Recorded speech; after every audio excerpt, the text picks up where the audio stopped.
Halo, Assalamualaikum warahmatullahi wabarakatuh. Jumpa kembali bersama Nining Arini Suganda, dan kali ini kita akan membahas tentang penulisan daftar pustaka ketika kita sedang menulis suatu karya ilmiah. Nah, ada beberapa style dalam menulis daftar pustaka. Salah satunya adalah gaya Vancouver atau kita kenal sebagai Vancouver style. Penulisan daftar pustaka Vancouver Style ini banyak digunakan dalam menulis karya ilmiah seperti skripsi, tesis, disertasi, ataupun jurnal-jurnal ilmiah. Pada edisi perdana kali ini, saya akan menjelaskan bagaimana teknik penulisan gaya Vancouver untuk mengacu sebuah buku yang ditulis dalam sebuah daftar pustaka. Silakan menyimak dari awal sampai akhir, dan jangan lupa untuk klik like, subscribe, dan share-nya. Check it out. Oke, kita mulai. Dalam mengacu pada sebuah buku dan acuan buku tersebut kita tuliskan dalam daftar pustaka, maka urutan penulisan acuan buku tersebut antara lain, urutan yang pertama adalah nama penulis atau editor, di mana teknik penulisannya sama seperti penulis pada jurnal. Dan jangan lupa untuk diakhiri dengan tanda titik. Yang kedua adalah judul dan diakhiri dengan titik.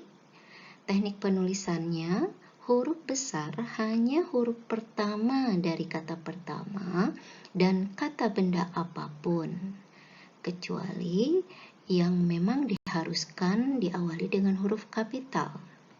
Yang ketiga edisi dan diakhiri dengan titik, dan ini dituliskan jika memang buku yang diacu dicetak pada edisi-edisi tertentu. Nah, jika tidak terdapat edisi, berarti kita anggap buku tersebut adalah cetakan edisi pertama.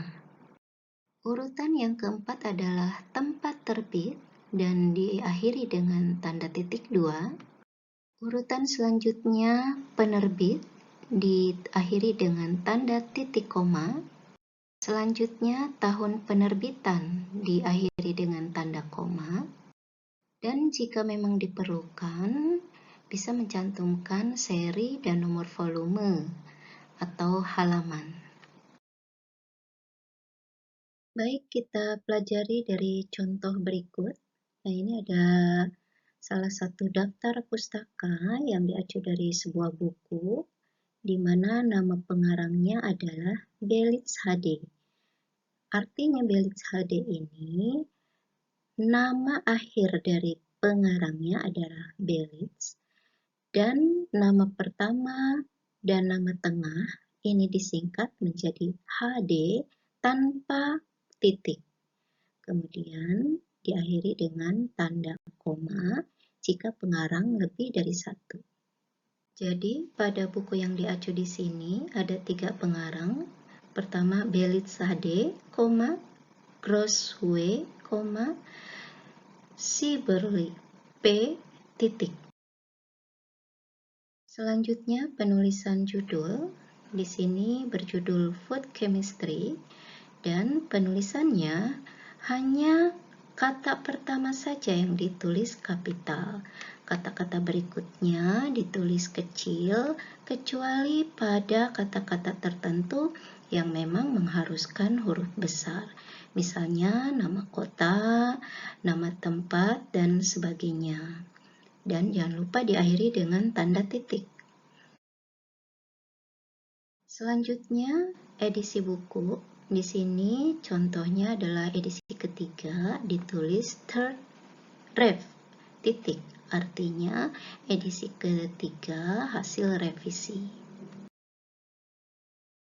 Jika pada buku yang kita acu terdapat pengarang kedua atau pemilik kedua, maka pengarang kedua diletakkan setelah edisi. Contohnya di sini, Berhagen MM, translator. Artinya, Berhagen MM ini posisinya sebagai penerjemah. Selanjutnya, kota tempat publikasi, contohnya Berlin dan diakhiri dengan tanda titik 2. Selanjutnya, nama penerbit, contohnya Springer, diakhiri dengan tanda titik koma. Lalu tahun terbit, diakhiri dengan tanda titik. Dan terakhir, kita mencantumkan lokasi atau halaman yang kita acu dengan menambahkan huruf P di akhir, lalu diakhiri dengan tanda titik. Oke, kita bahas satu persatu ya. Yang pertama, untuk edisi buku. Edisi buku ini penting dicantumkan sehingga pembaca tahu edisi keberapa yang kita gunakan dalam hal pengacuan, karena setiap edisi pasti ada beberapa perubahan di dalamnya. Berikut ketentuan mencantumkan edisi buku dalam daftar pustaka. Yang pertama, edisi buku diletakkan setelah judul buku.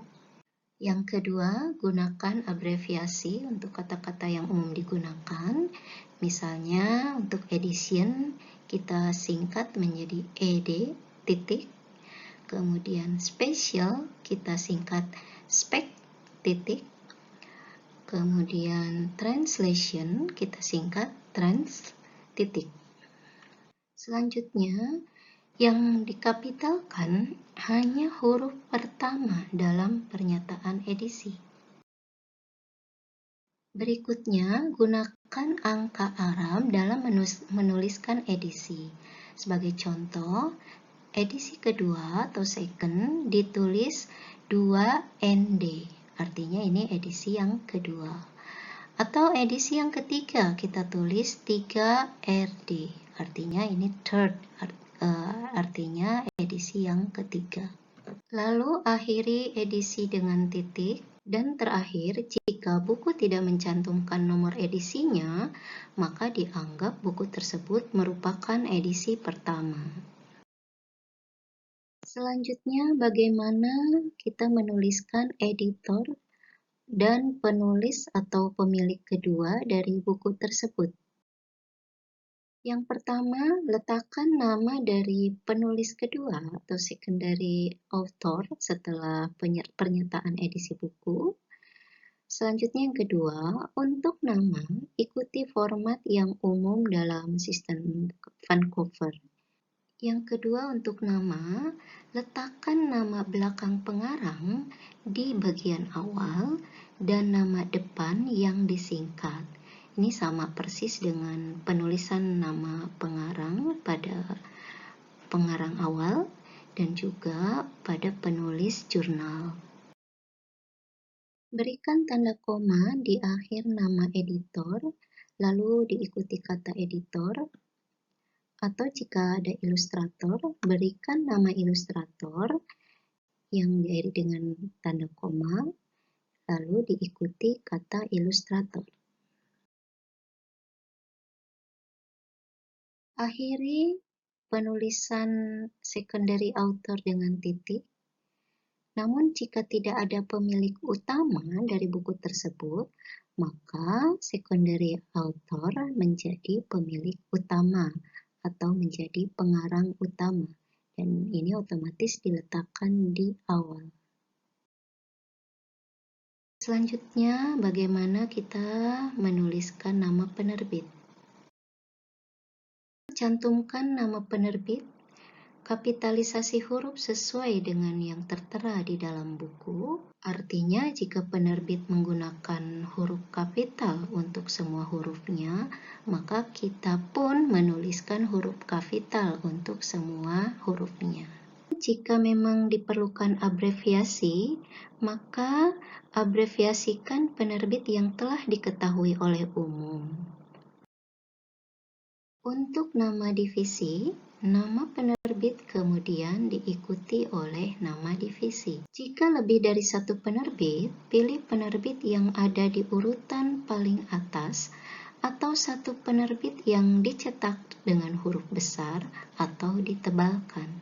Jika tidak ada nama penerbit, maka tulislah publisher unknown. Atau jika diindonesiakan, penerbit tidak diketahui. Dalam kolom kotak, akhiri dengan tanda titik koma. Ini beberapa contoh penulisan penerbit ya. Misalnya penerbit John Wiley & Sons ini diketahui secara umum disingkat menjadi Wiley.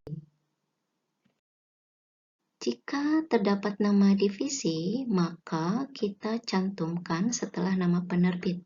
Contohnya McGraw-Hill, Health Professions Division. Nah, Health Profession Division ini adalah nama divisinya. Nah, untuk penerbit yang tidak diketahui, kita tulis dalam kurung siku, kemudian kita tuliskan publisher unknown. Atau jika diindonesiakan, penerbit tidak diketahui. Selanjutnya, bagaimana kita menuliskan lokasi atau halaman sebuah buku yang kita acu? Pertama, tidak harus dihitung sebagai halaman, antara lain ada halaman introductory material atau kata pengantar, kemudian lampiran, dan indeks. Yang kedua, berikan nomor halaman di halaman teks tersebut dikutip, diikuti huruf P dan diakhiri tanda titik. Buku yang lebih dari satu volume, kutip total nomor volume termasuk volume halaman yang dikutip. Keempat, jika buku tidak memiliki halaman, maka hitung jumlah halaman yang dikutip. Kemudian tambahkan kata leaves. Kelima, akhiri informasi lokasi atau halaman dengan tanda titik. Pada contoh citasi berikut, ditulis 7 leaves. Ini menunjukkan bahwa jumlah halaman yang kita acu ada 7 halaman, tetapi karena buku tersebut tidak memiliki halaman, maka kita tulis leaves. Selanjutnya, bagaimana kita merujuk daftar pustaka tersebut di dalam tulisan kita. Sistem Vancouver menggunakan sistem penomoran untuk menyatakan sumber yang digunakan dalam tulisan. Nomor ini bersifat statis, artinya nomor yang digunakan dalam paragraf manapun selalu sama ketika mengutip dari sumber yang sama. Nah, cara menuliskannya, nomor ditulis di sebelah kanan tanda koma atau tanda titik, kemudian di sebelah kiri tanda titik 2, atau juga tanda titik koma. Angka rujukan tersebut ditulis dengan superscript atau naik ke atas ya, atau juga ditulis dalam kurung. Berikut ini contoh penulisan bagaimana kita menuliskan penomoran dalam merujuk ke daftar pustaka. Nah, seperti ini ya contoh penulisannya. Bila mengutip 2 atau lebih sumber sekaligus, maka nomor ditulis masing-masing dipisahkan dengan tanda koma. Contohnya di sini cara penulisan pertama dalam kurung 1,2. Artinya kita merujuk pada daftar pustaka nomor 1 dan nomor 2. Tetapi kalau kita menuliskannya tanpa kurung, maka ditulis sebagai superscript atau naik ke atas, yaitu 1,2. Lalu bila mengutip lebih dari 2 sumber yang diberi nomor secara berurutan, gunakan tanda hubung sebagai ganti koma. Misalnya 3 strip 5 dalam kurung atau superscript 3 strip 5. Artinya kita mensitasi atau merujuk pada daftar pustaka nomor 3 sampai dengan nomor 5. Jika nomor halaman yang dikutip direkomendasikan untuk dimasukkan ke dalam kutipan teks, maka kita tulis halaman yang diacu tersebut. Contohnya dengan kutipan langsung atau kita sudah paraphrasing ya. Pada daftar pustaka nomor 2 halaman 20, maka kita tulis dalam kurung 2, HLM titik 20 atau superscript 2, halaman titik 20. Terima kasih sudah menyimak dari awal sampai akhir. Juga jangan lupa untuk subscribe, like, dan share-nya. Wassalamualaikum warahmatullahi wabarakatuh.